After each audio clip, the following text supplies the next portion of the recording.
long way away from here in western New York State. Tell me what it was like growing up there with your winters next to Buffalo. Well, we moved to South Carolina when I was 10, but I certainly remember the massive snowstorms and the blizzard of 77, 78. We had like 4 feet of snow dumped at one time. It was exciting to wear shorts when you finally got to wear shorts in the summertime. But I grew up more in a farm life. I had a large family, 9 brothers and sisters. And what was the most exciting thing you did in high school? Played basketball. Were you good? Yeah, it changed my life. I got a scholarship, and probably because I always played with my older brothers and had to live up to their expectations, so I probably was a little ahead of other females my age, and it caused me to get a basketball scholarship. So I went to Spartanburg Methodist College initially. After I finished the junior college, I wasn't quite sure what I wanted to do, but I really enjoyed biology as a subject matter, and so I thought I would pursue becoming a dentist. And so I went to the College of Charleston under the suggestion of one of my friends, and really enjoyed it there. I went full-time for 2 years and worked at a restaurant, and that's where I was first introduced to flying when a flight instructor that used to eat at my restaurant often, or at the restaurant I worked at, invited me to go flying in a Cessna 152. And he paid for a little 30-minute flight, and I thought it was the greatest thing ever. Just probably the hands-on coordination, the taxiing ability where you have to use your feet and your hands for the throttle. And then once you're airborne, you have to kind of use your hands and feet together. So it's a bit of coordination. I really thought it was for people that were exceptionally wealthy or exceptionally smart, and my mind was on a different path. But the instructor came back to the restaurant a couple days later with a logbook that he had purchased for me with my first sign-off in there, and he said, "You should pursue this. There's not that many people that enjoy it and catch on that quickly." And so he just encouraged me, but still I dismissed it. And then a couple weeks later, he came back out to the restaurant and asked me would I be interested in working the line at the airport, and I said, well, what does that entail? And he said, well, you'll be refueling airplanes, and it's kind of heavy, dirty work, and it can be hot and cold depending on the seasons. And I said, well, I grew up on a farm and I don't mind playing outside. Sure, that'd be great. So I worked my last year and a half while I was in college. I worked the line, and while my instructor Ed Stolk wasn't busy teaching somebody else, then we would just sit on the tug and he would teach me. I didn't even initially have a book. And then some people that owned airplanes out at the airport offered to let me fly their plane for just putting fuel in it, because they felt like I was, hardworking, motivated, trying to further my career and education, and that was really nice. A lot of people helped me along the way. You had to be exuding something or other on the line. Well, I think one of the lessons in life that my mom passed on to me is just always do your very best. That's all anyone can ask of you. And so I just always try to do my best, and I think people see that, and they're willing to help you if you're willing to help yourself. So that you continued to fly, continued to build up your hours. And then what was it like when you finally were able to take your solo flight? Tell me about that. It was scary and exciting at the same time. I distinctly remember it was runway 9 at Charleston Executive Airport in a 152, and my instructor Ed and I had gone around the traffic pattern several times, and I did everything wrong you could possibly do. I bounced, I flared too high, it wasn't pretty. In my mind, it was horrible. And so Ed told me to taxi off the runway, and he started to get out of the plane, and I was like, what, did you just see what I did? And he's like, yeah, do you know what you did wrong? And I said, yeah. And he goes, well, don't do it like that again. And so he shooed me down the taxiway, and so I went 3 times around, probably the most perfect landings I'd ever done in my life, because you're concentrating so hard. But I still remember sitting there at the beginning of the runway with my hand on the throttle thinking, once I push this forward and the plane is airborne, I have to bring it back somehow. But it was quite a thrill. So you're now an instructor. What did it take to get to that point? Once I soloed and then you finish the rest of your requirements, I became a private pilot. And then I added my instrument rating onto that, which allows you to fly through the clouds. And then you have to build your flight time up to 250 hours, and then you can apply for your commercial. So at that point, I had a commercial single engine certificate, but there's not that much you can do with it. You could fly banners, you could fly skydivers, or maybe fly for somebody personally that had a very small aircraft. So a lot of people will then become a flight instructor, and you teach, and while you teach others, then you get paid and get to put that flight time in your own logbook. So that's why I became a flight instructor, and then you can also add your instrument instructor onto that. So now I can teach private, instrument, and commercial. And I did that for about 1.5 years with the Air Force Base Aero Club.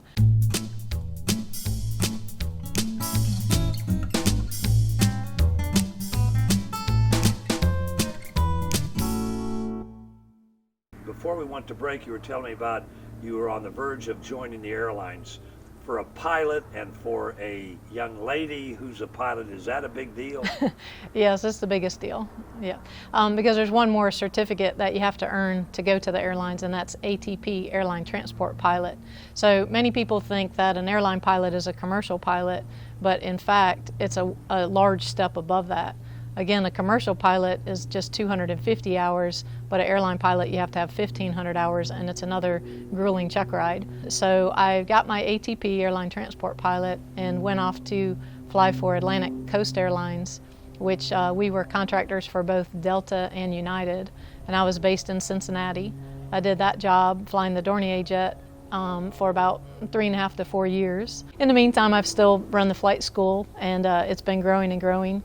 In the Greenville location, a couple of my instructors, excellent instructors, one's also a former airline pilot, wanted to move to the lovely Anderson area and move closer to the lakes, so we have expanded the flight school now to Anderson. Tell me about you becoming a YouTube star.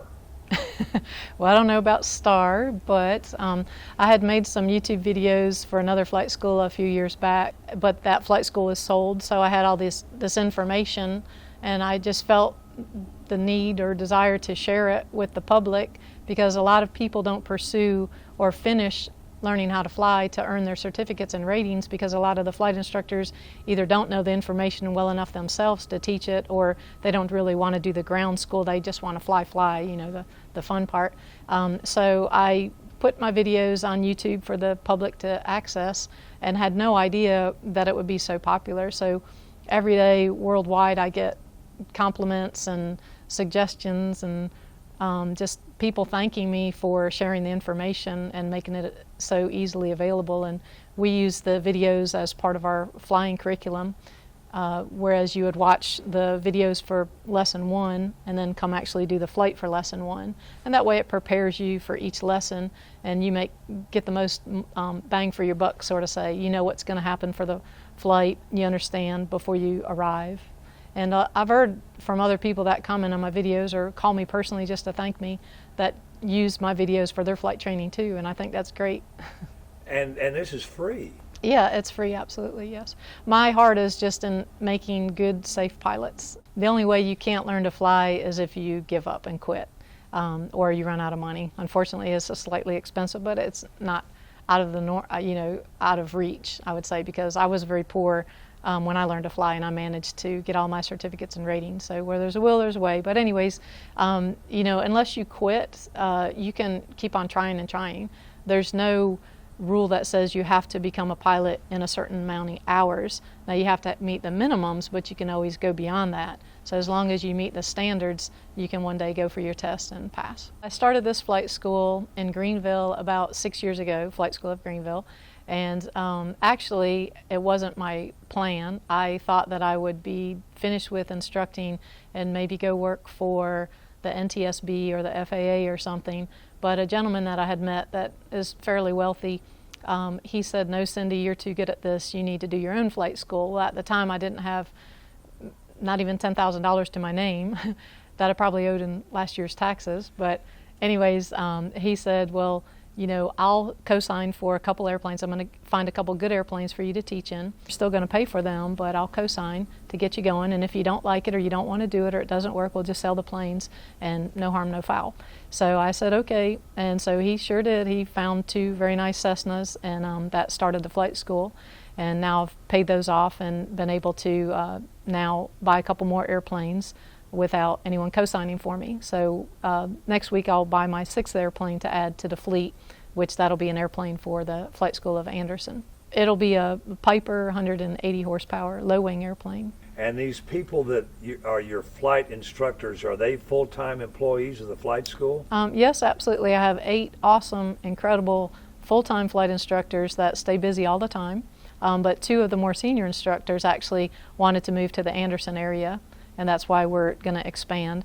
Plus, Anderson has a beautiful new terminal, and Brett Garrison is the airport manager who's very easy to work with. So it just seems like a perfect fit. I was actually part of a flight school that we taught out of Greenville, Anderson, and Spartanburg. But Greenville just got so busy that we couldn't really keep up with all 3 locations, so we just isolated ourselves in Greenville, and then that flight school sold. And then after that, again, is when I started my own flight school of Greenville, and now we're growing again. And then the opportunity to come back to Anderson. But when I taught over in Anderson, I taught all sorts of people for different missions. Some people that did want to do it as a profession and now have gone off to the airlines and are even captain in the airlines already. And then others just, whether they're business owners or engineers or whatever, that just want to fly for fun, they can purchase their own airplanes. A lot of people ask me, well, how much does it cost, of course, and what if I want my own airplane? What does it cost? Well, the private pilot, which allows you to fly day or night, but you can't be paid and you can't fly through clouds, usually costs around $10,000. If you want to add your instrument rating to the private, that's usually about $10,000 to $12,000. And then the instrument rating allows you to now fly through the clouds. And then those bits of information, what you learn from your private and your instrument, is basically the majority of the information you need to further your career. So now it's just a matter of building time. So then you build to the commercial level, which usually takes an additional $15,000, and then now you're actually entitled to be paid. And then if you want to go on and be a flight instructor, that is usually about $5,000. If you want to get your instrument instructor added onto that, so you can teach people to fly through the clouds, that's usually an additional $3,000. And then if you want to get your multi-engine, so you'll be a multi-engine commercial pilot, that's usually around $7,000. So if you want to seek all of your certificates and ratings, usually you're going to spend somewhere between $50,000 and $60,000 for all of your flight training, books, supplies, ground school, check rides, and everything like that. That would be at my flight school. You certainly can pursue a large university and spend $280,000, but that's not really necessary for any kind of personal hobby or even to pursue a career. And then you could purchase your own airplane, and that's a wide range. You can buy an older airplane for $30,000 or $40,000, or you can buy a newer airplane for $600,000. So it's a wide range, just depends on what you want and what your mission is. What's the procedure if I come to you and say, Cindy, I'm thinking about it, I want to fly? Sure, how do you get started? How do I get started? Sure, a very common question. Typically we just have you call and set up about an hour meeting, and then you would bring your identification to prove U.S. citizenship. We have to do that ever since 9/11. And then we would sign you up and have you fill out a little bit of paperwork, and together we'll apply for your student pilot certificate on an FAA website, have you buy your books and supplies and show you how to use the syllabus. And then we have an online scheduler, so using your syllabus as a guideline, you schedule yourself. So we fly 7 days a week, so if you want to fly in the weekends or after work or before work or whatever, we accommodate your schedule. How many people are now in this school? Oh my goodness. I don't know. We have 2 notebooks that are that thick Really? with students. Some people fly, if they're more career oriented, they may take 5 to 10 lessons a week, which we call like an accelerated program. And then other people fly maybe once a week or every 10 days or something. So we really cater to whatever style of training you want. As long as you receive the proper training, we just use a syllabus, so we just check off the boxes as we go along, and you finish when you finish. Cindy Hallman is our guest. She is the owner of both the Greenville and now the Anderson Flight School. And if somebody wants to get in touch with you, give me a number or a website. Sure. You can either go to info@Flight School of Anderson or info@flightschoolofgreenville.com, or you can just call my cell phone number. I'm always happy to talk to people about aviation. It's 843-425-8063.